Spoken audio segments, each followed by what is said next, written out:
Welcome to Backroom Talk.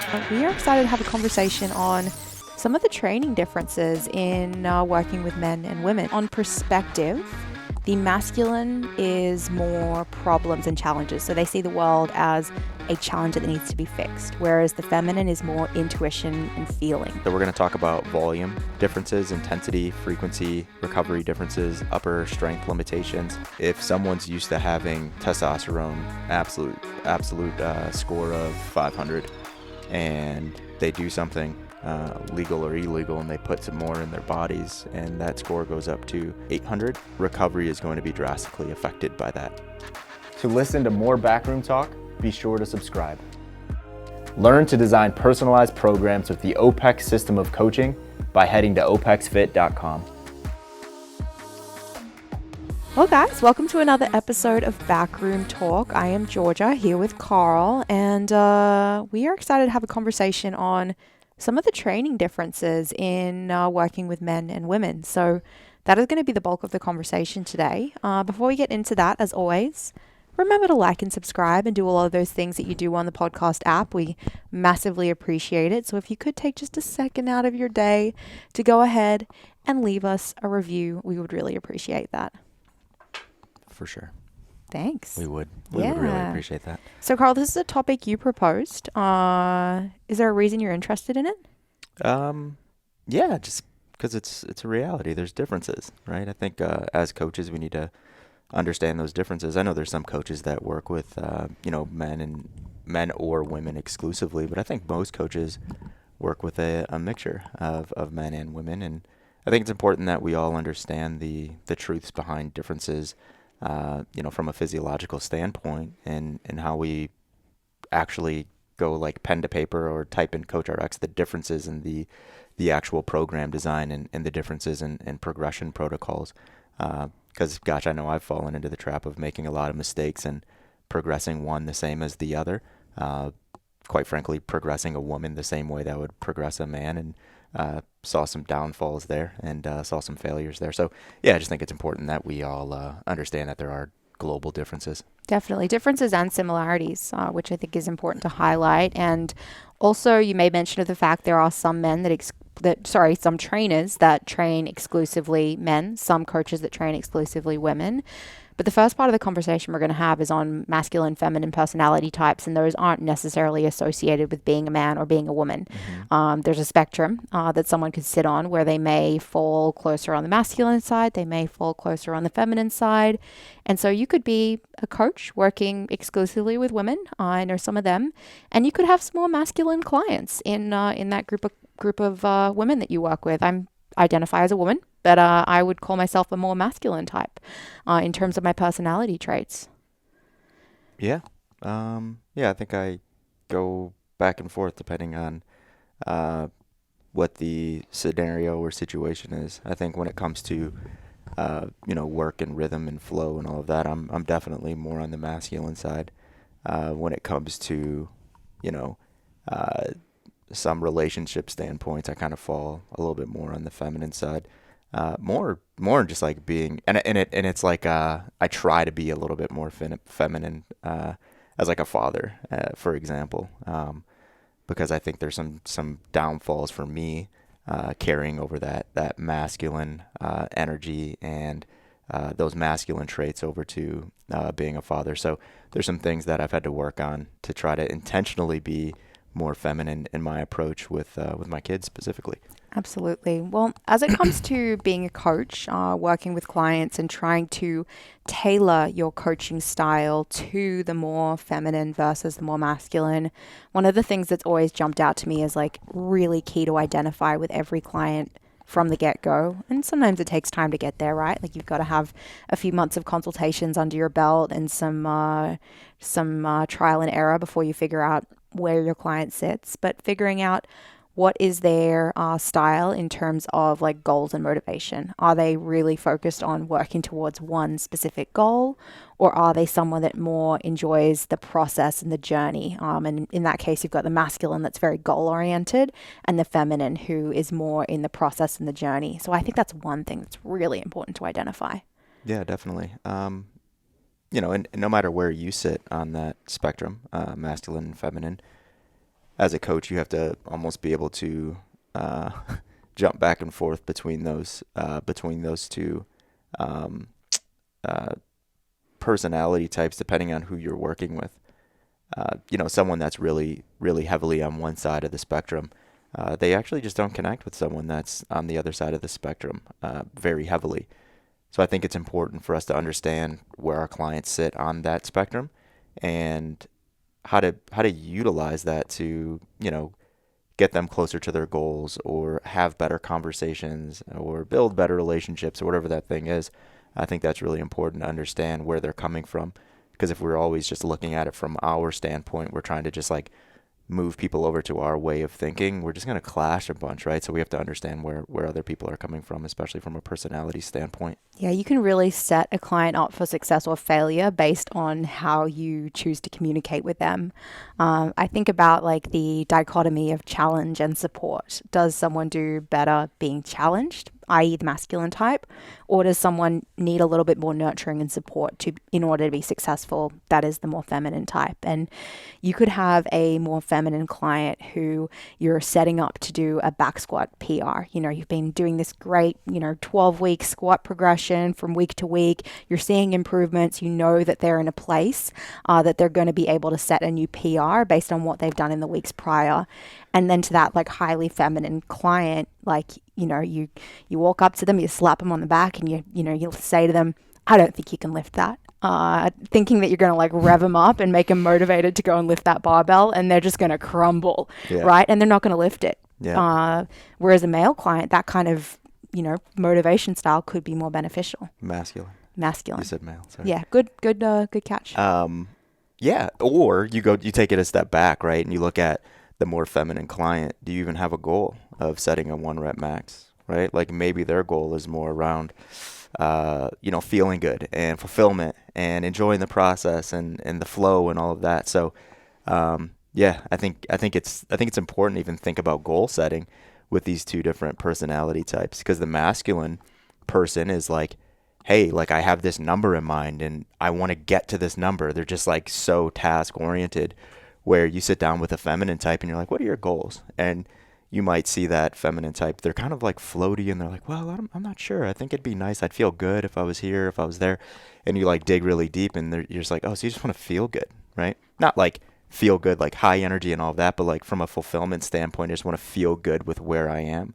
And the goals that you set with those clients might just be different based on where they sit in terms of their personality type. Absolutely. Another funny one I've seen play out is like the failure side, and the more feminine clients like not really getting that like upset or worked up if they don't hit something that they thought they might hit in the gym. They don't PR their 5K row. They're all good with it. They don't really care. The masculine client like absolutely loses their shit, throws a shoe across the room. There's a jump rope flying. Like they hate failing. Yeah. If they think that they're going to hit that back squat PR their 5K row, whatever it might be, and they don't do that, it's like the world has just been ripped out from underneath them. So how can you set that client up not to be in those failure scenarios where it's not just I didn't do this thing in the gym. It's like I'm actually judging my self-worth as a person right now because I didn't hit this PR. Yeah. Or, well, I get not or, and to add to that, have you worked with a client where they didn't hit that PR or they didn't accomplish that goal and they break down and they cry on the gym floor in the gym, right? That is probably a more feminine personality type. So they're not responding with like anger and like, shit, I didn't get it. I'm so upset. I'm going to fucking crush this. Like they're not responding with that, right? They're responding with like, I had this goal that, like, going back to like the feelings and the fulfillment and all of that. Maybe the fulfillment was wrapped around PRing their 5K or increasing their 1 rep max in the front squat or something like that, right? And when they don't do it, it's like everything comes crashing down because they're just like, I'm not fulfilled now. So they're also upset, but upset for different reasons, and they show it in a different way, which goes back to that goal setting process and how to do that and understand how to set those goals with masculine versus feminine. For sure. I mean, the feminine values relationships as well, right? And they can feel like they're letting down their coach if they don't do what their coach set out for them. So how can you set that person up to know that you're happy with their progress and you see them and they haven't done anything wrong by not hitting that 5K PR? Yeah. You also mentioned the challenge and support thing, right? Like it needs to be that balance with everyone, right? No matter where you're at on that personality spectrum. But that balance will be different for a masculine versus a feminine, or it should be different with a masculine versus a feminine. So the masculine type, it's like you're probably challenging them a little bit more, kind of like what you were saying with like slap on the back, bet you can't lift this, all that stuff, right? Where the feminine, you're still challenging throughout the process, but when it comes down to it, maybe they're leaning on that support, right? Like you're there to support them. So just like the small differences in language and what you say to these two personality types actually makes a difference, right? You can't do this, nudge versus I know you can do this, right? Like those two different things based on those personality types are just different. Absolutely. What else on personality types that you've seen play out over time? The trust one's a big one, right? For coaches, you've got the masculine that tends to build trust over time. So experiences build on experiences, and they're not tied to like one little event. Whereas you have the feminine and you tell them that you're going to send them a new nutrition plan in Coach RX and you're going to have it to them by tomorrow. And you've been a really, really great coach up until this point. And then you don't get them that new nutrition RX inside of Coach RX. And they're waiting and they're waiting. And they don't want to upset you and they don't want to be a burden on you. So they don't message you to follow up. But the entire month, they're just stewing on the fact that you never sent them that one new lifestyle or nutrition RX in Coach RX. So trust is built more moment to moment and action to action for the feminine. So it doesn't matter if you've been a great, trustworthy coach up until that point. If you make that one mistake of not following through on your word, you've messed up. Man, this sounds like some good relationship advice too, It Georgia. does, Yeah, guys. Understand what your guys and gals. Understand where your partner sits, right? And if your partner gets really upset at you for doing that one little small thing, or they lose some trust in you for doing that one little small thing, maybe it has something to do with their personality type. Yeah, they always bring it up in conversation. 5 years later, that one time you didn't put the dishwasher on and you said you were going to. On a funny note, I definitely, when I went through CCP, because a lot of this like masculine, feminine, yin yang conversation is had in the, in the behavior section of CCP. And I definitely did a little self-assessment and assessment of my husband and figured out where our dynamics sat when I went through that education originally. Yeah, it's interesting. I think everyone did that, right? Like when they learned about these things, they're always trying to fit everyone they know into one or the other. Yeah, and it's not a perfect fit, right? We do have to consider that. Depending on the season of life, people do shift back and forth as well. But yeah, just broadly having an idea of where a person sits is helpful. Yeah. Do you want to wrap it up by just going through some things that we lay out in CCP? Yeah. And just listing masculine versus feminine? Sounds good. Do you want to do that? Yeah, absolutely. So on perspective, the masculine is more problems and challenges. So they see the world as a challenge that needs to be fixed, whereas the feminine is more intuition and feeling of how they see the world. On focus, the masculine tends to have one very specific focus, whereas the feminine lives with more flexibility, flow. Everyone knows how good women are at multitasking, right? Directionality. So men do really well, or masculine personalities do well with very specific goals, and then feminine personalities are more focused on fulfillment and the journey. For strengths, the masculine strength tends to be having clear direction, whereas the feminine is more radiance and joy of life. Priorities, the masculine tends to highly prioritize freedom, whereas the feminine tends to prioritize relationships and love. I am definitely a freedom prioritizer. I don't know about you. On fear, The masculine tends to fear failure, and then the feminine tends to fear rejection. So, pretty clear connection there to the relationships love piece. On vulnerability, the masculine is most vulnerable when they're talking about their vision, whereas the feminine is more vulnerable when they're talking about matters relating to the heart.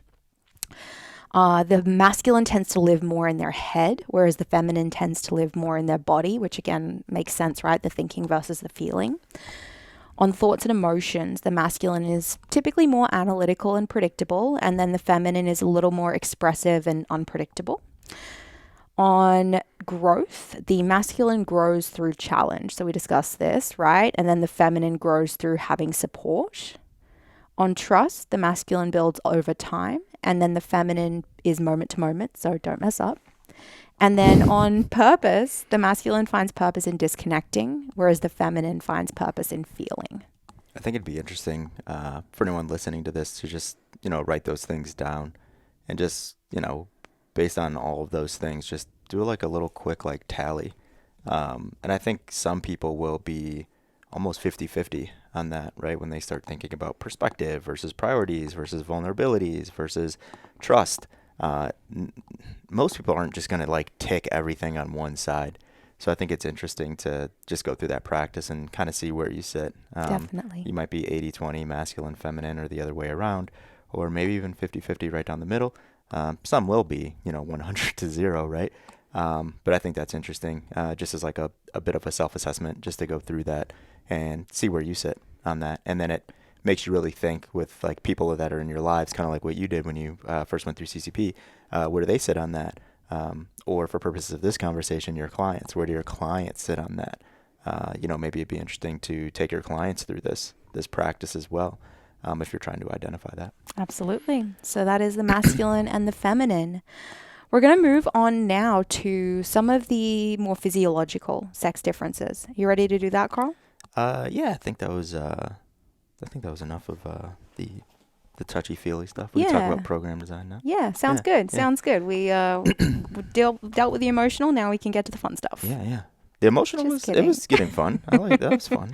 This is what the people are here for, though, right? They want to know how to write training programs. I know, right? Some people. Yes.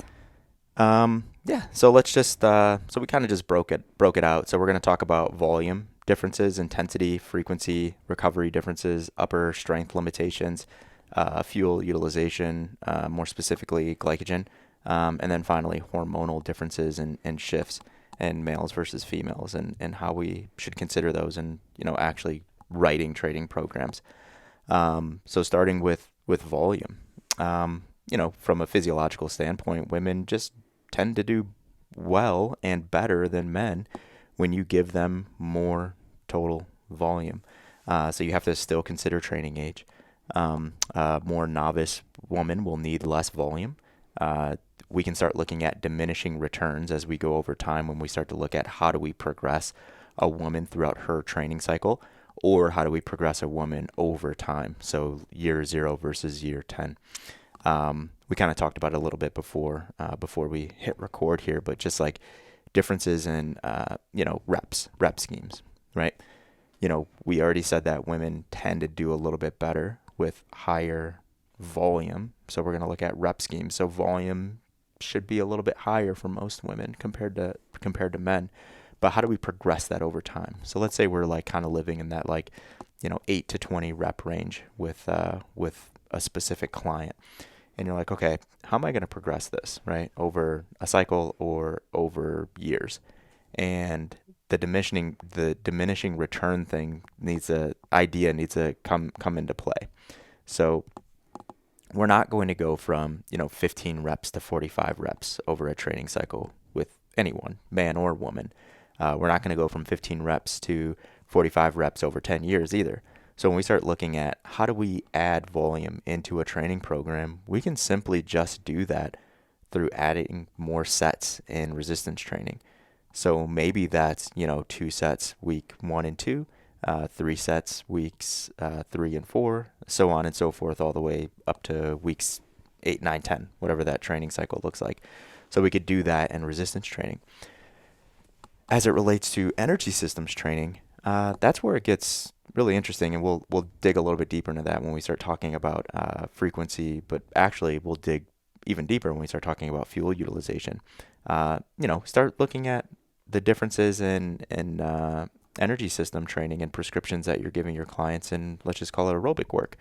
So, maybe you're going through a MAP 7 cycle with a novice woman and a novice man. Maybe that thing looks the exact same for their first training cycle that you're coaching them. And then you get, 2, 3, 4 cycles down the road. What is the difference going to be between those? It might be nothing, but you might want to consider just giving that woman a little bit more volume in aerobic work. Have you worked with a woman and they're like, I feel like I just need to do more. Of course. I feel like I'm not doing enough. Mm-hmm. And what do we think as coaches? We're like, no, you're getting plenty. What if we took a step back and we actually asked ourselves, why do they feel that way?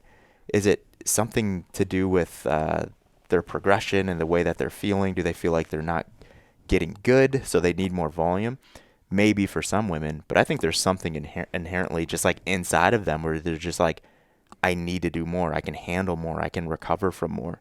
So I think we need to listen to those little cues over time and not think that we just know the answer as coaches and we're like, nope, don't want to give you too much, don't want to overtrain you. Yes, that's reality for some people, but maybe there's something to that. I've heard that way more with females that I've worked with than from males that I've worked with. Like way more. And, if you don't think about those things and the differences between men and women and how we design training programs for them, we can just miss that shit over time and just like treat them exactly the same. So volume considerations is something that's pretty interesting. Let's talk about what that could look like, specifically related to, okay, you've got an intermediate male and an intermediate female, or let's say an advanced male and an advanced female, and both of them want to put on some lean mass. Yeah. What does volume look like for our male versus female? I won't get into intensity yet because we'll hit that next. Mm-hmm. But volume, I don't know if this is too simple of an answer, but volume is just going to look higher no matter what the goal is. Yeah. Whether it's putting on some strength, whether it's putting on some lean mass, it's probably going to look higher in your female clients versus your male clients. No matter if they want to, slap on 5 pounds of muscle or if they want to put 10 pounds on their squat. Volume's just going to look a little bit higher. That's from a neurological standpoint, and that's also from a, let's just call it like muscular or like at a muscle cell level standpoint. Volume's just going to look higher. For sure. I mean, you have, like, let's say you have a male and a female client that are both training very specifically for powerlifting. So they're trying to get as strong as possible. And they're both training following a plan where they've got an intensity day and a volume day. Mm-hmm. On the volume day for that female client, they could be hitting sets of 8. For the male, it could be sets of 5 if they're, advanced training age. So just to give a concrete example of what that could look like in terms of volume for the goal of strength. Yeah, definitely. And when we start looking at like, strength endurance or for performance purposes, muscle endurance examples, you might want to give your female clients a little bit more or think about giving your female clients a little bit more in terms of contractions. They just need more. I don't want to use the term need. They can recover from more volume, right? So, if the goal is to get more enduring in something, right, we always want to like push threshold, right? We'll talk about progressive overload in a second and resistance, but we want to push threshold to get better, to adapt to something. If they're like, 15% under threshold all the time, they'll get better, right?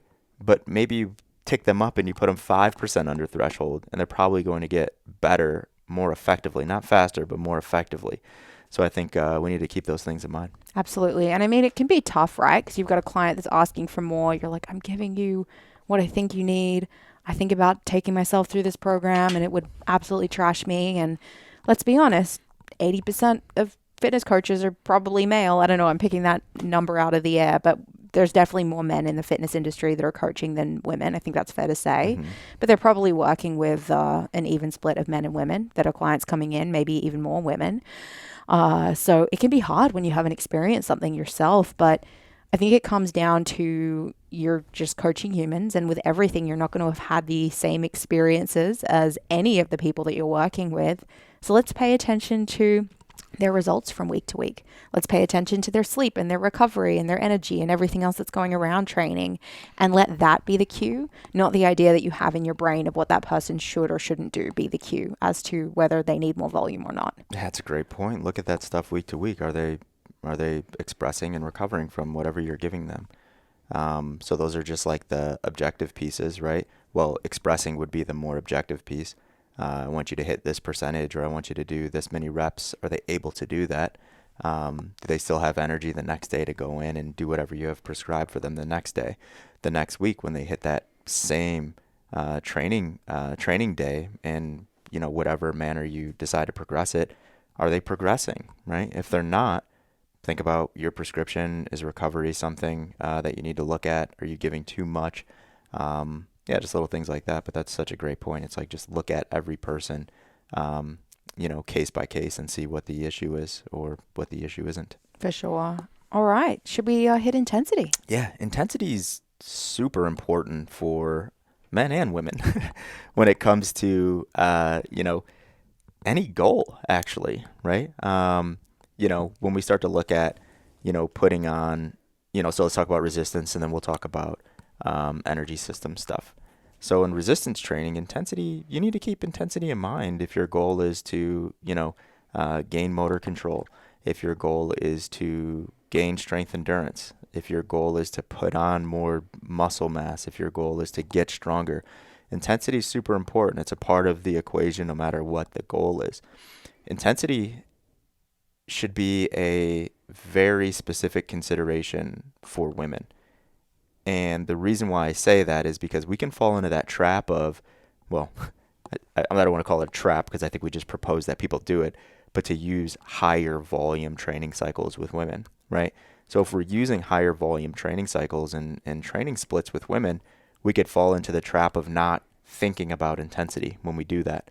So we have to think about progressively overloading all of our clients. If we don't consider intensity for women specifically, whether that's from them and what's going on in their heads of like, I don't want to lift, heavier loads, I don't feel good, I'm not strong enough, whatever that thing is, or if it just comes from us as coaches where we're just like volume is the most important thing, we're going to miss the concept of progressively overloading them cycle to cycle, training session to training session. So intensity is important for everyone, but I think it's especially important for women to consider and to make sure that you're progressing intensity over time. Absolutely. So is there, I guess, a difference in how men versus women are capable of expressing intensity? Yeah. Yeah. Gosh, men are absolutely stronger than women as a whole. Don't get it twisted. I've seen some women that are way stronger than me. I've seen some women that are way stronger than most men that I've ever seen. But I'm saying on average, based on the biological differences and, hormones and the whole nine, men are just stronger than women across the board, right? So, yeah, there's definitely differences in the way that they can express it because their capabilities are a bit different. For sure. Yeah, it was kind of a leading question and an obvious question, but it's important to consider, right? I just wanted to be careful. I didn't want Georgia to, punch me in the gut for saying that men are stronger than women. No, that's I think a very fair point to make, and it's the reason why you look at CrossFit and there are two different weights prescribed for workouts, right? For men versus women. If you're a coach, it might sound really simplistic, but it's something to keep in mind when you're sitting down and you're thinking about what you're going to prescribe as the correct load for mixed modal piece. If you are a guy sitting there writing for a woman, sometimes it can be hard to figure out what are they going to be capable of sustaining for this many reps throughout this duration of work. Again, it comes down to knowing the person that's in front of you, and it's going to differ from man to man, woman to woman, as well as man to woman. But just keeping that absolute strength factor in mind as well. Yeah, that's why in combat sports we don't have men out there punching women in the face or vice versa. Yeah, right? I'm really grateful for that. Would be a little bit unfair. Yeah, we can train together. We can help each other get better. But when it comes to the competition floor, I would not want to face that. Yeah. Other intensity considerations. Yeah, there's a bunch of them, but I think those are the important ones, just to make sure that you don't lose that and only think about frequency and volume when you're training women. Sounds good. And obviously, and I don't want to make this, entire conversation so women biased, but I think we actually should, because I think everything else in research and everything else that we see is so like male bias, and they're like, we're taking like, things that we see in male subjects, and we're just slapping it on women. So we apologize if we're making this like very woman biased. Well, I think one thing to consider that might fit into this like intensity conversation here is like taking the example of that like 85% back squat test that we would Mm-hmm. use to test NME for a client. So on average, if you have someone test their back squat 1 rep max and then you have them perform max reps at 85%, typically women can perform a higher number of repetitions than men are capable of performing, because men can dig deeper into that nervous system and Mm-hmm. express fewer reps at a higher percentage close to their 1 rep max, whereas women, because they're not capable of digging so deep to produce that 1 rep max, can end up doing more repetitions at that 85% and have better strength endurance there. So Yeah, absolutely. it's a consideration. Well, sorry, we didn't hit intensity for energy systems Mm. training. Yeah, so that's a really good point as well. You look at 10-second assault bike sprints, right? For a man versus a woman. Uh, there's a lot of absolute strength considerations there, obviously, but there's some neurological or nervous system considerations as well. 10 seconds is very fast. The expression has to be very high from second 1.5 to second 10 to get what you need out of that. So I've taken a lot of women through like cycles where we're doing like, uh, you know, uh, alactic power intervals, and it's just like, let's just go to endurance, Yeah. because you're not really getting much out of that. And they're strong, right? It's like, these women were back squatting like 250 pounds easy. So it's not like back to the drawing board. Let's go back squat more and deadlift more before we do this. It's like, no, let's keep doing what we're doing in resistance, but we're going to start you on, endurance and not power, because it was literally a waste of time. It was like 10 seconds. They started to, actually ramp it up at second 5 instead of 1.5. And they did a 5-second sprint and recovered in 35 seconds. And I'm like telling them to rest for 90, right? It just didn't make a bunch of sense. So intensity is important to consider, or the ability to express intensity is important in anaerobic work. And it's also important to think about in aerobic work as well. So we could take that same idea. Let's just stay on the assault bike, and let's say that we're doing, let's say that we're doing 30-second intervals, right? We can think about, how intense is that person getting on that assault bike? Is it requiring 30 seconds of rest? Does it require 15 seconds of rest? Does it require 1 minute of rest? Like, where does that sit? So when we start to, design, aerobic training programs for men and women, we can actually start playing around with work and rest times. We can play around with how much total volume that we put inside of that thing. And I'm saying all this as it relates to intensity, the intensity that's output in that 30 seconds on the assault bike, with this man over here versus this woman over here. Maybe that man, it's like 30 seconds is barely enough time, but they can still repeat. Maybe that woman, 30 seconds is plenty of time, they can repeat. But if you said 20 seconds, they could do the exact same thing. So some things to think about in terms of the intensity that's able to be put out. So just to generalize, when working with men versus women, you may find in energy systems that men need longer rest than women end up needing, and you can play with those work rest periods a little bit more. Yeah, we'll hit that point again, but right now we're saying it as it relates to intensity. Yes. Yeah. Cool. All right. Should we dig into frequency? Yeah. So women could benefit from higher frequencies. We'll say it here, and then we'll get a little bit deeper into it in our next point in recovery. But women just recover better than men. From a training standpoint, there's some shifts in there when we talk about lifestyle stuff. But from a training standpoint, women just recover a lot better. When we start looking at how to take advantage of that and frequency, we can start to think about it a few different ways, in like training splits, for instance. Is an upper lower split. ideal for one of your female clients because your goal is to get as much volume and frequency of volume in a given training week. So with upper lower splits, let's say it's in, just to make it easy, let's say it's in an intensification phase, Mm-hmm. right?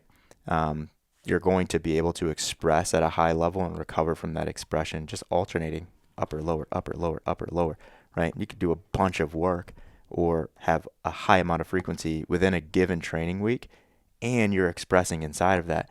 It gets a little bit funky when we start talking about accumulation or just like higher volume. You're not trying to get stronger because frequency can be super high. We've talked about that before, right? Like you can go full body resistance 6 days a week without a day off in between and still be okay with a man or a woman, because the goal isn't to like wake up and express at a high level the next day. The goal is just to get some contractions in. So I think it's better to look at, training differences from an intensification standpoint with frequency. And I think upper lower splits is something that you could look at with women that you're trying to get really strong. For sure. Whereas, let's take a man that you're training with the goal of getting as strong as possible in an intensification phase, and maybe you have them on a more specific split. So we're not just going upper lower. Maybe we're going maybe we're going movement pattern. So we're just squatting, we're just pushing, we're just bending, we're just pulling. Maybe you're going more specific, so breaking up based on body part, but that person is not going to get as much exposure, as much frequency Yep. to each movement, each pattern, each body part throughout the week as they would if they were on that upper lower. Yeah, exactly. So like, let's use language that I think a lot of people are familiar with. Let's take those examples, the upper lower that I laid out for the woman that's trying to get strong, and then let's just call it exercise specific split. So they're trying to get strong in the bench, squat, and deadlift.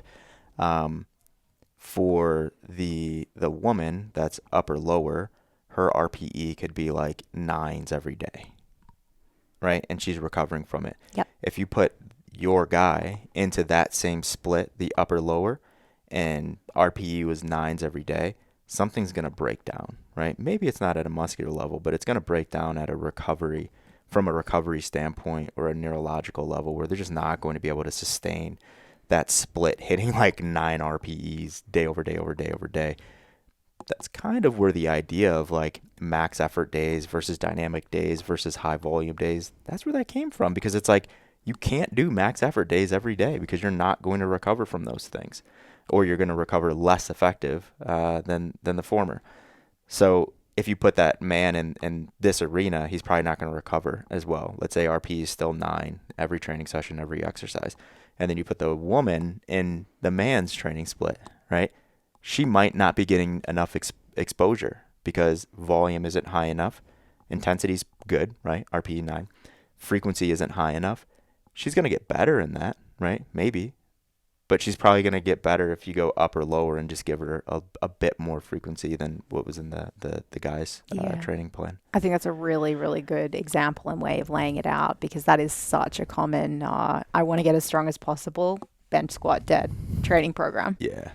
Or like, you'll get someone that's like, hey, what are good like templates I can put my clients through?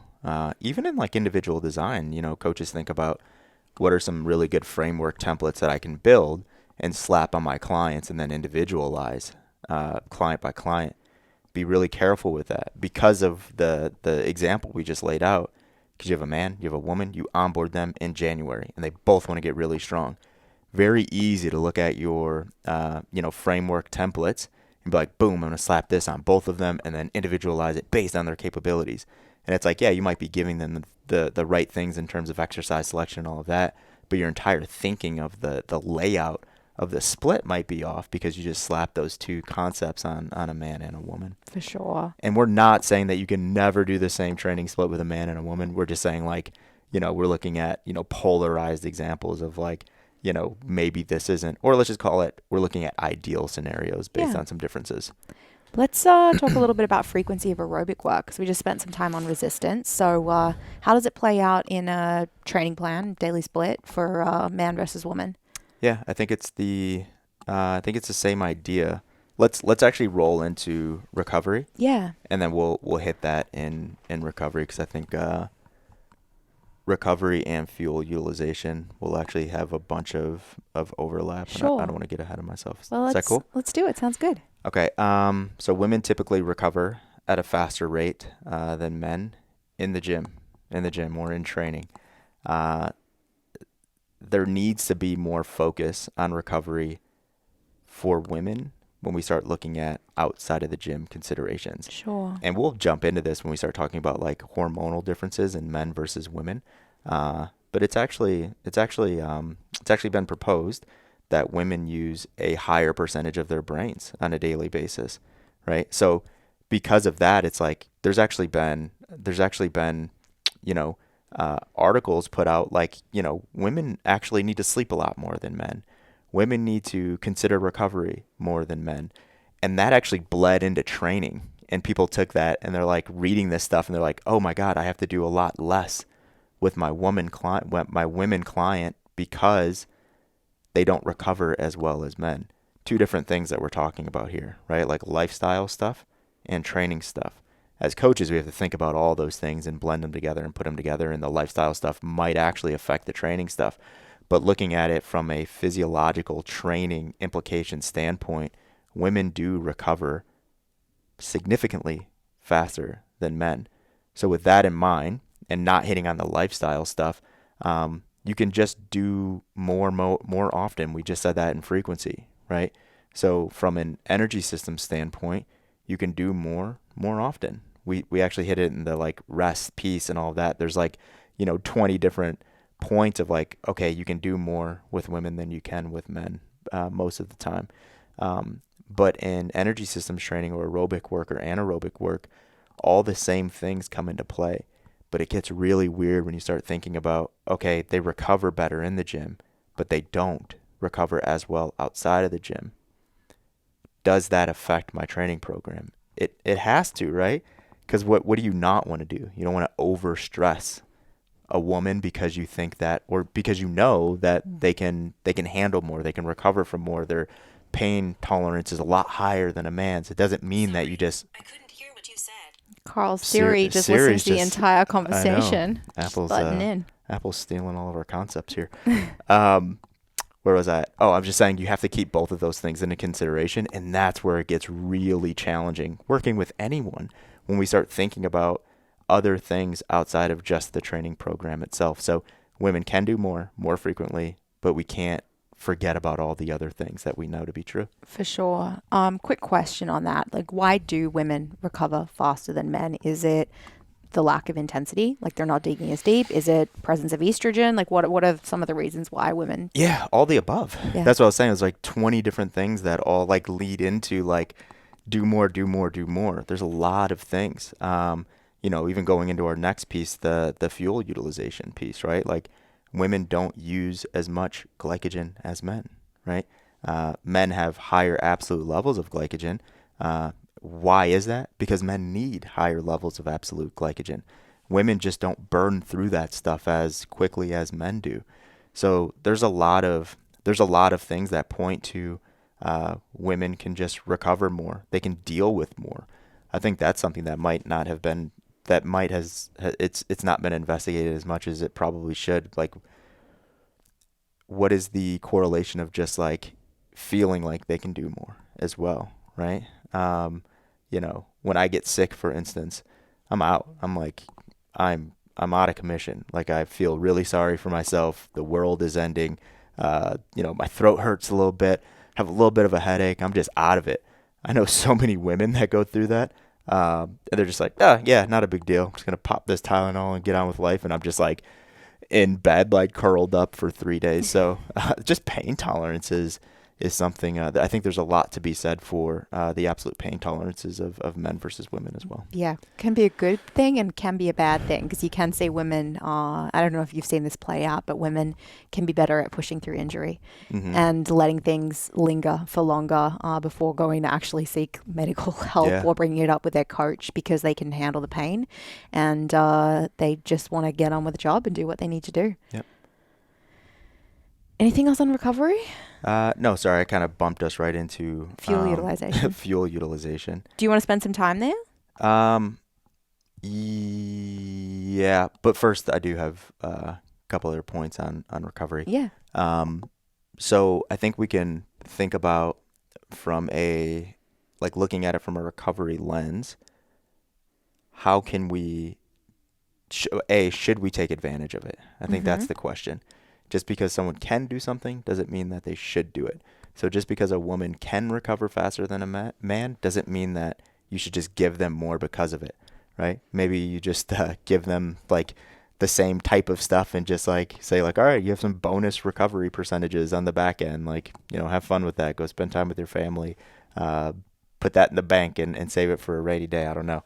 But I think we should also talk about what are some ways that we can take advantage of it if we're like in those moments where we have to push in the training program for whatever reason. We could talk about like, aesthetic stuff or performance stuff or whatever that is. How can we take advantage of it? We can use higher time under tension with women, like Yep. intraset. So we could actually look at, maybe I take my women through my women. Carl's got this harem of female clients. Take my women. Maybe you could take your women through longer eccentrics and the resistance training. Maybe you can give them less rest between supersets, trisets, giant sets. I don't know, right? Maybe you're resting 30 seconds instead of 60 or 90 with them. Um, maybe maybe you find different ways outside of volume and frequency and intensity to just stack more and allow them to or make them adapt to something new. Maybe you create these interesting training programs where you're like stacking like resistance and then aerobics or anaerobics and you know what I mean? Like there's a million different ways that you could take advantage of that those better recovery mechanisms. But um, yeah, those are my last points on recovery. Perfect. Agree with all of the above. All right. Let's Glad we're on the same page. do you want to hit upper strength limitations now, or do you want to spend some more time on fuel utilization? Um, let's go. Yeah, let's go upper strength limitations. Sounds good. Yeah. Yeah, I mean, this one is fairly obvious to anyone that is a woman or has trained women before, but women tend to carry less lean mass on their upper bodies relative to men. I think that when you look at lower body characteristics, there's not a difference in terms of proportions for men and women, but there is on the upper body. So that's why we're focusing on that and not talking about Maybe some lower hip, body maybe as some well. hip stuff. Probably some hip stuff going on. Our hips serve different purposes. Yeah. For sure. But no, it you know where I was going with that. Yeah, I was gonna make a joke, but I was like, gosh, that's probably not even necessary. Let's let the people decide what that joke was going to be. Yeah. I'll tell you after. Yeah, cool. It won't be funny anymore because it had to be an in the moment thing, but we'll talk about it after. Yeah, but it takes a lot more to see strength, muscle endurance, strength endurance improvements in women in their upper body based on the musculature that they have available to them. Yeah. I gave this example as we were talking prior, but I think a really clear highlighting example that anyone that's taken men and women through a starting strength progression is that you can take men and women, you can take men through a linear progression of adding 2.5 to 5 pounds to their shoulder press every week for a lot longer than you can do with a woman. We tap out a little sooner when it comes to that stuff. Yeah. Jeez, that's a great point. Just because I want to be real and I don't want to fake like we didn't talk about this before, but I wish we would have saved that one for the podcast. But we gave the example prior to, what did I say? I was like, how many women have you worked with where you're like progressing a dumbbell shoulder press, seated dumbbell shoulder press, and for some reason in my head it's like 30 pounds. That's like, not to put like 30 pounds is the most a woman could ever do, but 30 pounds is where I've always seen like this like stop, right? Of like, all right, we're going to do 8 reps. We're going to go 20, 25. Like, oh man, we're rolling. 30, barely eking it out. And then it's like 35. And it's like, nope. It's like 2 reps. It's like, what? You got like 10 last week.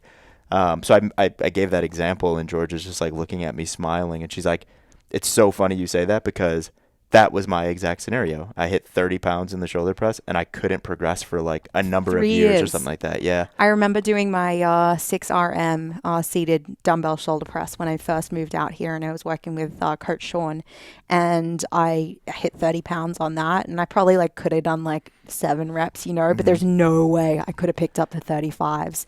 And I am just now at the point where I'm pressing 35s for 5, 6 reps with some struggle. It's definitely not easy, but Yeah. that's years of progression.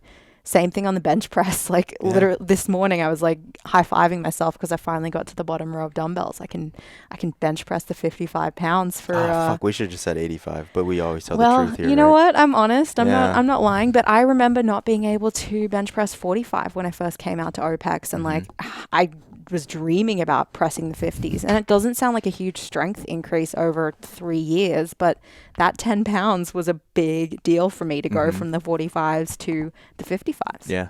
Huge deal. Yeah. And we have to think about that when we design progression protocols for women. We have to think about the differences in those upper body strength limitations. That's not only in pressing, right? That's in pull-ups. That's in rows. That's in everything, right? So we have to think about that when we progress. That's not to say that you don't use linear progression. Maybe on your upper body days, progression just looks a little bit different than on your lower body days with some of the women that you work with. Maybe the lower body days stick to a more linear protocol and you have a conversation with your clients and you're just like, progression can actually look a little bit different on these upper body days. And you like walk them through this is like fresh in my mind because I actually just had a conversation with someone where we were walking through the intentions on resistance training and what the goal is there. Like we talked about like progressive overload. We talked about adaptation. We talked about how our bodies actually don't know if we put like fractional plates on and we do 1 pound more. There's a lot of different ways to progress an upper body specifically than just slapping on more load. Maybe that's better mind muscle connection. Maybe that's just feeling a better contraction and doing the exact same load and the intensity. Maybe that's like, a couple centimeters of extended range of motion. Maybe that's like self regulating volume, right? Like, what if you laid out, like, okay, we're doing 12s, 12s, 12s, 12s, and then you get to this point where they progressed in some way. Maybe it was in intensity, and then they got to those 30-pound dumbbells, and it's like, I want you to do 12 to 15, right? Like, just feel it out. Or I want you to do 12 plus. You just put plus, you don't put a number on it. And it's like, if you get to 12 and it still feels good, let's keep rolling, right? And you can almost teach them to self-regulate progression on those days specifically.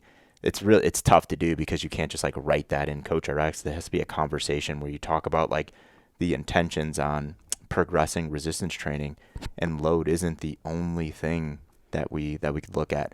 Load is the easiest thing from a coach's standpoint. You just tell them an objective number and they just do it, or you just put like beat last week and they just do it. But there's a lot of other ways that might be actually more beneficial for people to express and to that for people to improve in resistance training. Yeah, it's funny. If you looked at my last 6 weeks of training, you'd see linear progression in load for my back squat, for my, sumo deadlift, for like all of the lower work I do. And then if you looked at my weighted pull up and my shoulder press, it's exact same load for exact same reps across 6 weeks, just feeling a little bit better from Yeah. week to week to week. Hmm. Yeah, just can't make gains in the same way there. No, no, can't. What else on upper strength limitations? You know what I think is a interesting thing to spend just a couple minutes on, not to get like too sport specific, but CrossFit is a sport that is so reliant on upper body ability to do a ton of volume in pulling, great scap stability, great overhead. Any considerations there training female athletes for upper work versus male? Um, no, not really. I think in that sport, it's like you got to do what you got to do. That's why sport gets a little tricky because the sport doesn't really care about your limitations, right? You have to do the work and you have to be better than the person next to you. So yeah, I think that's a totally different conversation on like what your intentions are, what you're trying to get to, in that world, you're just trying to get better than the girl next to you. It's not like about your personal progression. I know a lot of people say that it is, but you're in a sport to compete against other people, and you're not determining, or your coach isn't determining. I guess there has been scenarios where their coach has determined, but your coach shouldn't be determining what you're doing for competition. So you just have to self-regulate and you know. Address each piece as you see it, or each workout as you see it. And you see it all the time, right? When you watch a sport like that, where you see like the guys go and then you see the girls go, and you're like, man, those girls look terrible in those muscle ups. Why? It's like they're just surviving, right? It's like, you see like 40 muscle ups in a piece, and you'll see like one or two that just like fly through it and look great, and then you see the rest of the field that are just like struggle busting their way through it. It's because they have limitations that the men didn't, right? Like it should be obvious because it's right in front of you, and it has nothing to do with external load, has nothing to do with body weight. They're actually lighter, so it should be quote unquote easier, right? Because they're moving less relative load through space. But yeah, they're just realities that we have to look at. And if you're a coach of one of those athletes, that's something that you have to think about. But the good thing is that they're competing against other women, right? So the other women don't have an advantage over them in terms of biology. So I don't know. I'd feel good about that if I was coaching a bunch of women in CrossFit specifically. For sure. No need to go down that rabbit hole now. I just think it's such an obvious example of that limitation playing out where you can see it, males versus females, like in lifetime. Yeah. Just good. They're not competing against each other. For sure. So it's fair. Yeah. All right. Anything else on upper? Or are we good there? No, just know it, right? Just know it. Your clients might not know it, right? You might have a female client that's training next to a male client, and they might get down on themselves because that dude just knocked out 15 unbroken strict pull-ups, like easy, right? And she's like struggling to get 4 or 5.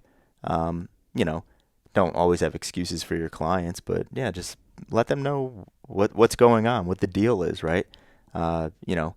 If you're working with a person one-to-one, obviously it's going to come up sometime, right? Like in terms of like why we're doing what we're doing, why we're progressing the way we're progressing, whatever the case is. But yeah, last piece would just be, as the coach, be aware of it and make sure that your clients are aware of that stuff. For sure. I'm going to throw one last piece in here as well. And it's not necessarily connected to biology, but it's connected to like behaviors through childhood. And a lot of younger boys are exposed to push-ups and climbing a rope and doing pull-ups on the monkey bars and all of these things that some young girls might not have been exposed to just based on how they were raised. Mm-hmm. And so that can be one of the reasons why you have guys walk in the gym, total gym novice, but they can knock out 20 push-ups and 15 pull-ups, whereas that woman has never had that training exposure before. Even though both are informal and outside of the gym, they're often coming with less experience in upper body activities, just based on what society does and doesn't do. Yeah. Yeah, it's a totally different conversation. That is. Yeah. If I had some daughters, they'd be... They're doing push-ups. Yeah, they're doing push-ups and stuff. Yeah, they are. Yeah. All okay, right. Cool. A little bit on fuel utilization? No, I think we hit that. We did. I think we're good. Okay, yeah, I think we're good there. Let's go into some of the hormonal differences between men and women, because this is obviously a big one, and I think a good starting point is testosterone or lack of it. That makes a difference. Yeah, it's very important. Testosterone and estrogen, and the balance of those two hormones, and the imbalance of those two hormones, depending on if you're dealing with a man versus a woman, something that we can't ignore. So, men have more testosterone, right? Women have more estrogen. There's some benefits to women having more estrogen for them, and there's some benefits for men having more testosterone. But looking at everything that we talked about above, these two things matter. Definitely. Anything else to add there in terms of how that plays out in design? Not really. I think recovery is another piece that recovery is somewhere where that becomes really important from a standpoint of base levels. And this isn't, I don't want to go off track here, but if someone's used to having, testosterone absolute absolute score of 500, and they do something legal or illegal, and they put some more in their bodies, and that score goes up to 800, recovery is going to be drastically affected by that. And the same and that could be a man or a woman. We get used to where we're at, right? If that makes sense. So, men and women, as we start to look at the differences between them, there's not a lot of differences in recovery because of testosterone and the amount of testosterone that they have. Once that man or that woman gets more testosterone put into the system, there is a drastic difference in their ability to recover.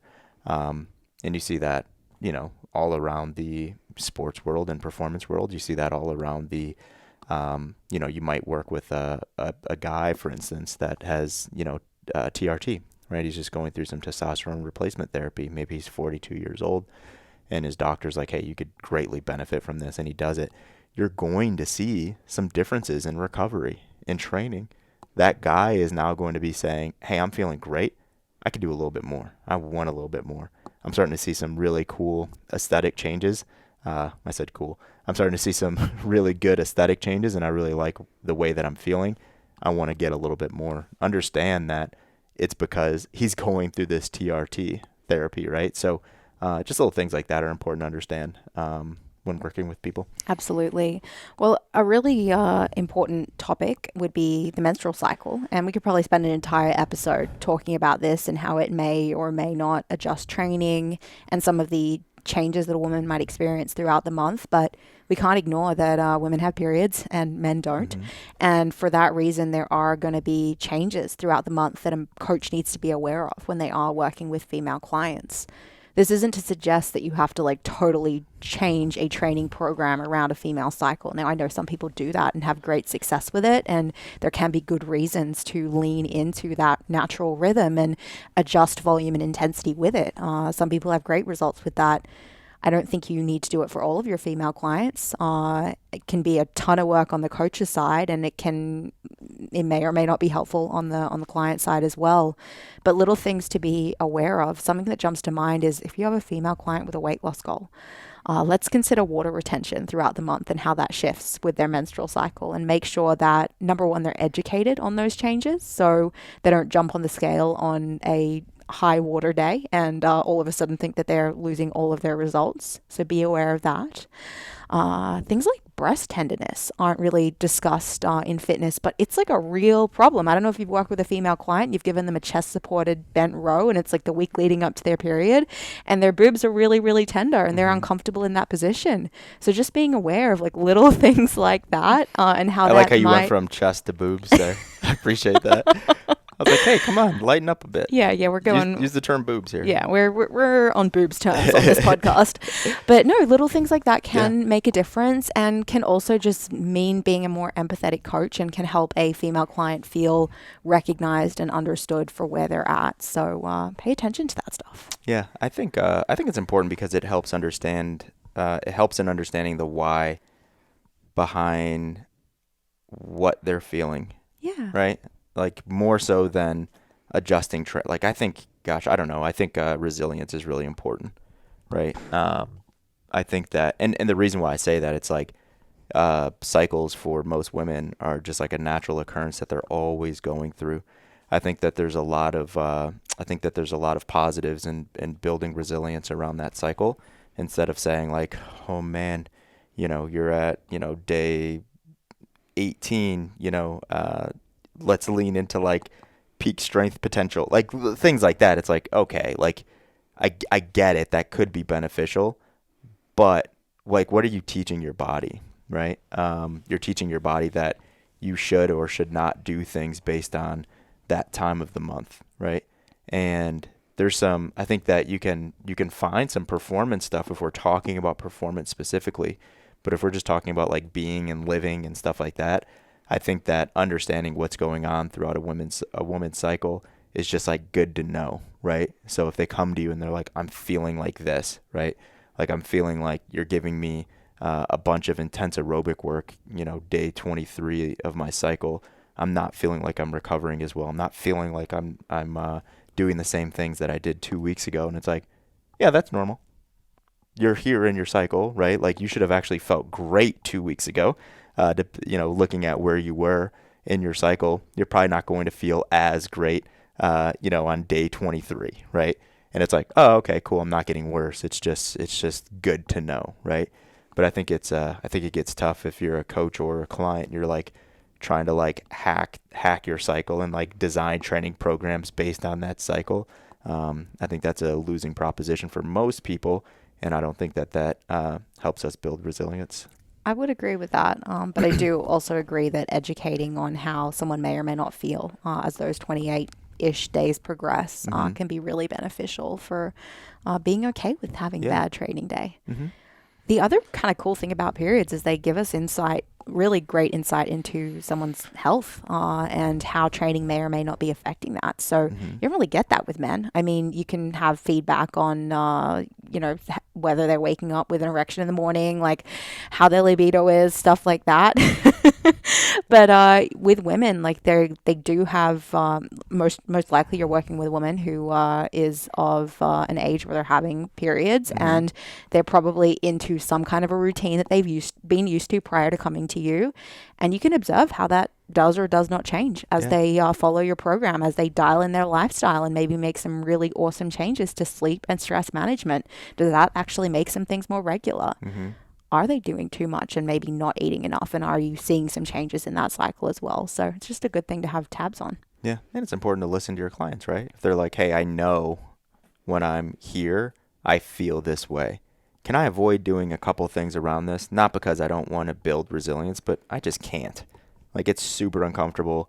I feel like shit about myself. Maybe it's that, or maybe it's just setting, better expectations. Maybe if you're going through this like very specific aerobic progression where you're like nailing, splits on the rower, right? Maybe you loosen those up a little bit during that time where they say like, I know during this time of the month, like shit's just off, right? Everything's off. I feel super out of whack. I feel like I don't have any power. I feel tired. I feel sluggish. It's like maybe don't set them up for failure in those situations. For sure.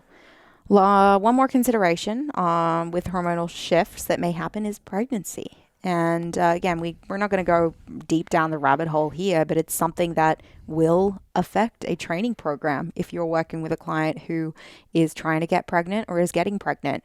I think the best person to educate on that is Melissa, who's in LearnRx. She has put together some awesome classes on nutrition and supplementation for prenatal pregnancy and postpartum. So those are available in our LearnRx platform. So I'd recommend coaches go check out those. We'll have some great content coming together on specific exercise recommendations as well from Melissa there too. So she'd be my go-to resource for training women through pregnancy. Yeah, definitely. Yeah, break it up into trimesters during pregnancy, right? There's a lot of things that you can do in the first trimester that you were able to do prior to becoming pregnant. There's some physical changes that start to occur and that start to become really obvious in that second trimester. So there's some exercise selection pieces that are just out of the question because they either A, can't physically be done, or B, they're just really unsafe and not worth throwing on your client, right? And then as you start to get into that third trimester, training isn't the focus. Energy, recovery, feeling good, all that stuff is the focus. So I don't know if we were to break it up by principles, I would just say, first kind of keep doing what you're doing, keep an eye on like morning sickness and all of that, be aware of it. As you get into that second trimester, you're going to have to actually change the training program for numerous reasons. As you get to that third trimester, keep moving, lots of walking. Usually women get to the point where they're like, I am fucking tired of this. Like most women, not all.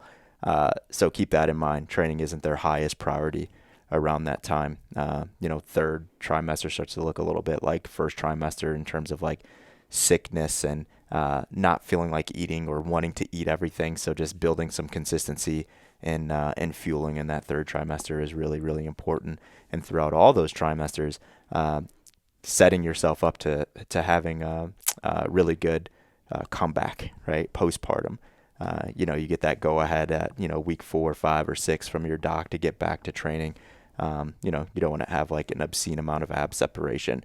You don't want to have a bunch of pelvic floor issues. So as a coach, think about those things in trimesters 1, 2, and 3, and like, what do they call it? Prehab. You're almost like prehabbing that pregnant client to have a really good comeback postpartum. For sure.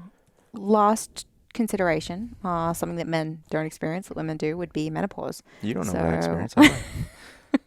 I'm feeling a little premenopausal. I have a birthday in a couple of weeks, man. So for women that are pre or postmenopausal, considerations there. Yeah, premenopausal change. Yeah. Yeah, lots of change. And someone not feeling like themselves for a period of time. That's tough, right? So I think there's a lot of connections with this premenopausal and hormonal pregnancy shifts in terms of that third trimester. Something that I didn't mention is just like auto-regulation of exercise, and like kind of like giving someone the ability to do what they feel like doing. That premenopausal, you kind of get into that situation where, a woman doesn't know how she's going to feel on a day-to-day basis because there's just so much change. So I would just say be aware of all that change and just stay connected with that client and be patient, be empathetic, be willing to make some shifts, because they're going to need it during that time. Just anytime there's a bunch of change and the way that someone's feeling, it's tough for anyone. Absolutely. Postmenopausal. Yeah. You don't have a cycle anymore. Yep. So everything that we talked about there, keep that in mind. Like, the way that they felt on day 23 probably isn't going to be there anymore. I think there's some, I don't know. I don't want to look at everything like, oh, there's advantages of this, but for some women, there's some advantages that you can take advantage of in training postmenopausal, because there's less considerations. So, from a hormonal standpoint, women are just different from a hormonal standpoint. They're just different. So we just have to keep that in mind. So, premenopausal, a lot of change is happening. Postmenopausal, a lot of change has happened. So they're not the exact same human from a hormonal standpoint that they were 2 years ago. So I'll just keep that in mind. Yeah, I mean, from a lifestyle perspective, there may be some important considerations there with that hormonal shift. What'd you call me?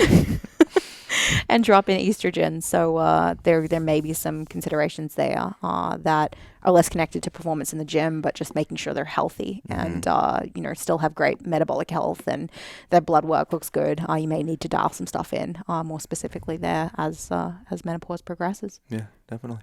All right, guys. Well, that was training differences in males and females and masculine and feminine types. Hope it was beneficial for you. As always, please make sure to like, subscribe, and leave us a review. And we're enrolling for CCP. So if you want to join us in the next cohort, go ahead, click the link in the description to apply. And we'd love to see you on those cohort calls. Thanks, guys. Appreciate it.